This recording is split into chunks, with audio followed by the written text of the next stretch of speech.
Selamat pagi Pak Wiba dan teman-teman semuanya. Perkenalkan, nama saya Jocelyn Amelia Purwanto dari kelas HI 23A.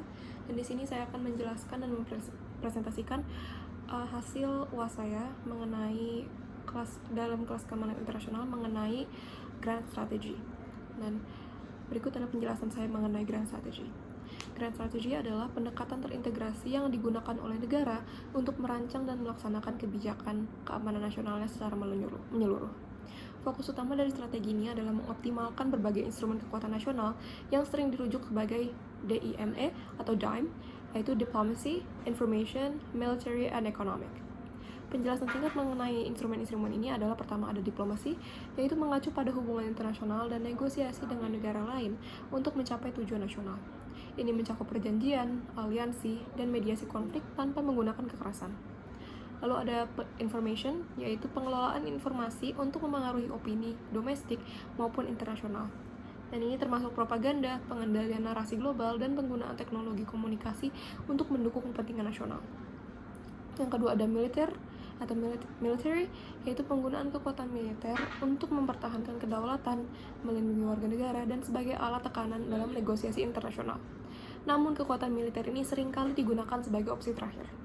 Yang keempat ada ekonomi, yaitu pemanfaatan kekuatan ekonomi seperti sanksi, bantuan keuangan, dan perdagangan atau investasi untuk mencapai kepentingan nasional. Nah, kekuatan ekonomi ini bisa digunakan untuk memengaruhi kebijakan negara lain atau memperkuat posisi negara sendiri di arena internasional.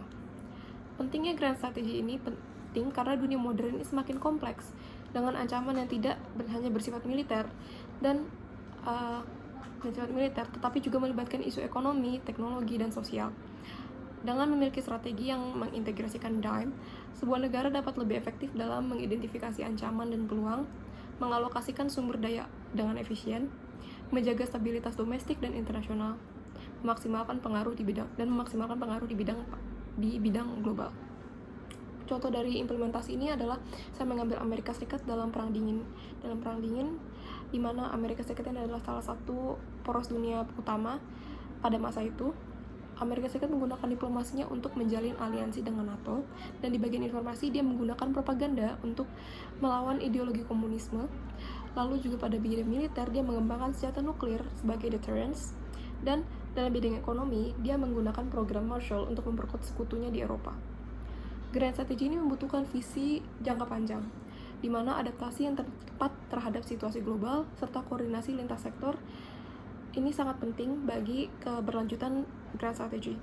Dengan demikian, ini bukan hanya soal merencanakan aksi militer, tetapi lebih ke bagaimana sebuah negara bisa mencapai national interest-nya. Lalu kita akan masuk kepada salah satu video diskusi, yaitu dari Ian Bremmer dalam TED Talk-nya, di mana dia beranggapan bahwa kekuatan global berikutnya ini bukan seperti yang kita pikirkan. Di mana Ian Bremmer sendiri adalah seorang presiden dari Eurasia Group, yaitu sebuah perusahaan riset risiko politik global. Dia berpendapat dalam ceramah TED-nya bahwa konsep tradisional tentang satu kekuatan global tunggal itu sudah usang, dan dunia ini sedang bergerak menuju sistem multipolar. Dan juga Bremmer mengidentifikasi 4 tren utama yang membentuk tatanan dunia baru ini. Yang pertama adalah kebangkitan China, dan di mana pertumbuhan ekonomi China dan pengaruh globalnya ini meningkat telah menantang tatanan dunia yang sebelumnya dipimpin oleh Amerika Serikat. Lalu juga ada kemerosotan Barat, di mana kemerosotan relatif Amerika Serikat dan Eropa telah menciptakan kekosongan kekuasaan yang ingin diisi oleh negara-negara lain. Lalu juga ada fragmentasi sistem internasional, di mana meningkatnya jumlah aktor di panggung global, ini termasuk aktor non-negara, telah membuat hubungan internasional lebih kompleks dan tidak dapat diprediksi. Kebangkitan nasionalisme dan populisme juga menjadi gerakan nasionalis dan populis di seluruh dunia telah menantang tatanan internasional liberal. Lalu, ia berpendapat bahwa tren-tren ini mengarah pada dunia yang lebih berfragmentasi dan tidak stabil. Dia menyimpulkan bahwa kekuatan global berikutnya bukan menjadi satu poros, tetapi melainkan koalisi negara-negara yang mampu bekerja sama untuk mengatasi tatanan global. Lalu ada juga beberapa poin penting dari ceramah tersebut, di mana dunia ini bergerak menuju sistem multipolar, di mana tidak ada kekuatan dominan tunggal. Lalu juga China sedang bangkit sebagai kekuatan global, tetapi tetap saja menghadapi tantangan-tantangan signifikan. Lalu Amerika Serikat juga sedang mengalami penurunan, tetapi tetap menjadi kekuatan global utama. Lalu juga ada Eropa terfragmentasi dan terpecah, dan sedang berjuang untuk menemukan perannya di tatanan global. Lalu juga kebangkitan nasionalisme dan populisme ini menantang tatanan internasional liberal. Ceramahnya Bremer ini merupakan analisis yang mengunggah pikiran tentang keadaan global saat ini. Ia berpendapat bahwa dunia ini sedang mengalami pergeseran fundamental dan model-model tradisional hubungan internasional ini tidak lagi memadai. Lalu ada kaitannya juga dengan grand strategy, di mana kita dapat menganalisisnya dengan keempat instrumen kekuatan nasional, yaitu DIME tadi, di mana ada satu pertama diplomasi, yaitu kemerosotan dominasi Amerika Serikat dan kebangkitan China. Ini mengharuskan pendekatan diplomatik yang lebih nuanced, dan negara-negara yang terlibat dalam manuver diplomatik yang lebih kompleks untuk mengamankan kepentingan mereka di dunia multipolar. Lalu juga ada informasi, di mana era informasi ini telah mengubah cara negara-negara menggunakan kekuatan dan kemampuan mereka untuk membentuk narasi dan mempengaruhi opini publik, dan melakukan perang cyber juga sangat penting. Lalu juga ada militer, di mana meskipun kekuatan militer itu tetap penting, tetapi itu bukan lagi satu-satunya penentu pengaruh global, di mana strategi militer yang seimbang dikombinasikan dengan diplomasi dan kekuatan ekonomi ini jauh lebih penting. Lalu juga ada ekonomi, di mana kekuatan ekonomi ini semakin signifikan. Negara-negara seperti China telah memanfaatkan pertumbuhan ekonomi untuk meningkatkan pengaruh global mereka. Sanksi ekonomi dan insentif ini tetap menjadi alat kebijakan luar negeri yang kuat.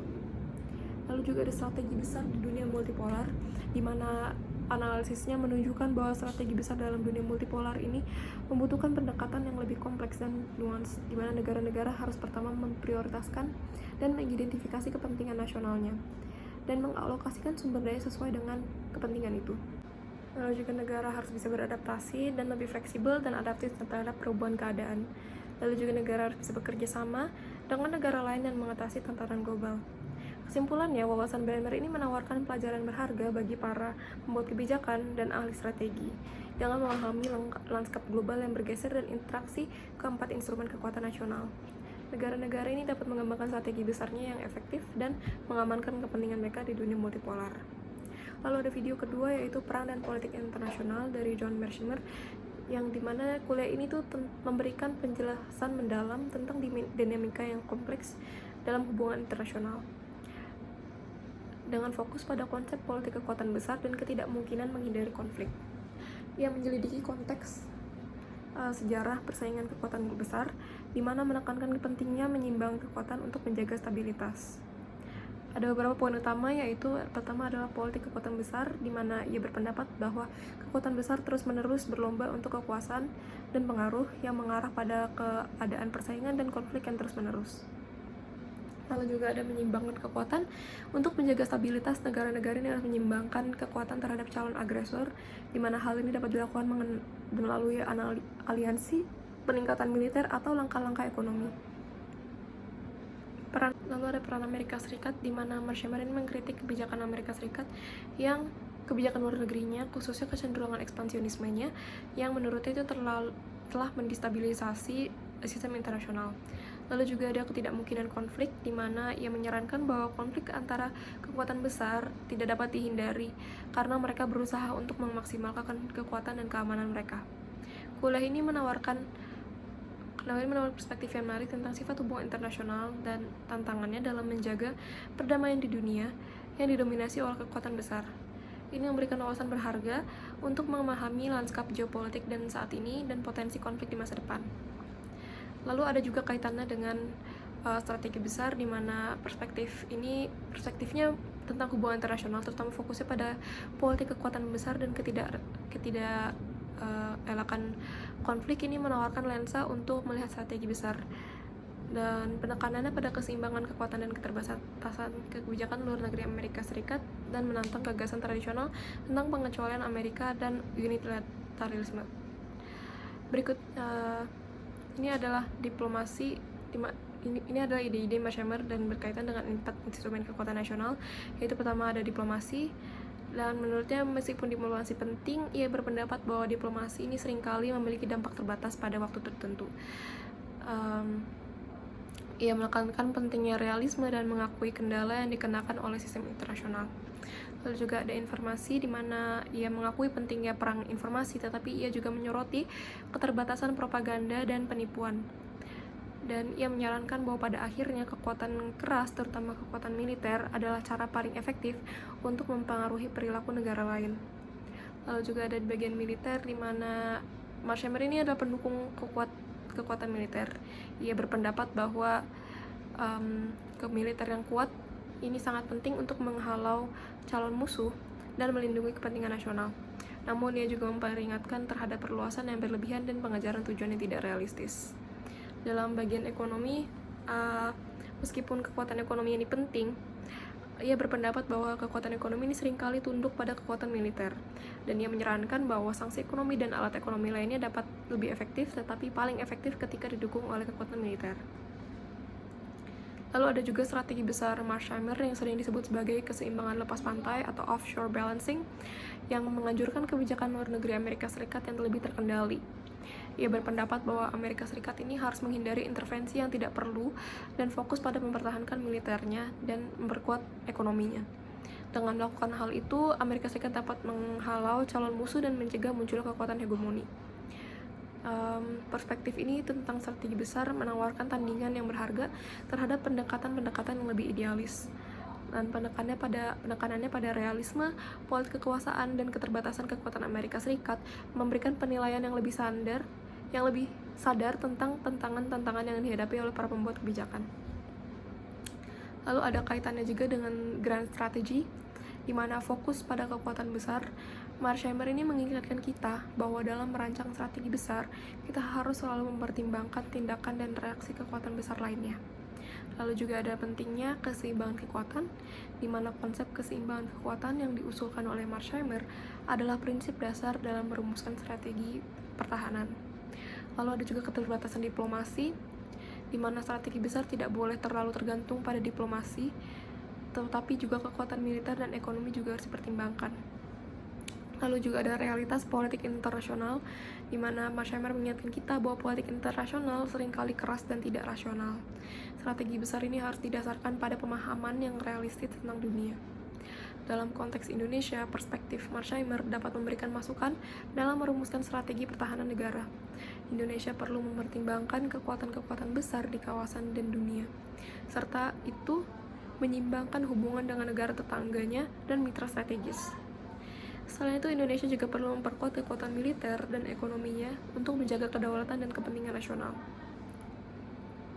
Lalu kita akan masuk ke video ketiga, yaitu Cyber Siege, Unmasking China's Assaults on Global Networks, di mana ada beberapa poin penting yang telah saya tangkap pada video ini. Yang pertama adalah kebangkitan spionase cyber China, di mana video ini tuh membahas sejarah spionase cyber China, mulai dari awal aktivitas yang disponsori oleh negara, dan menjelaskan evolusi kemampuan cyber China, dari upaya peretasan sederhana hingga serangan canggih oleh negara.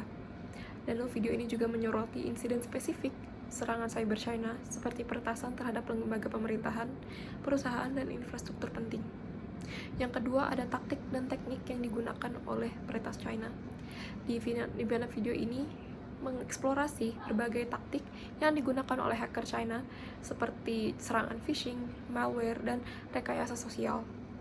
Dan ini juga membahas penggunaan Advanced Persistent Threats atau APTs, yaitu serangan jangka panjang yang ditargetkan untuk mencuri informasi sensitif.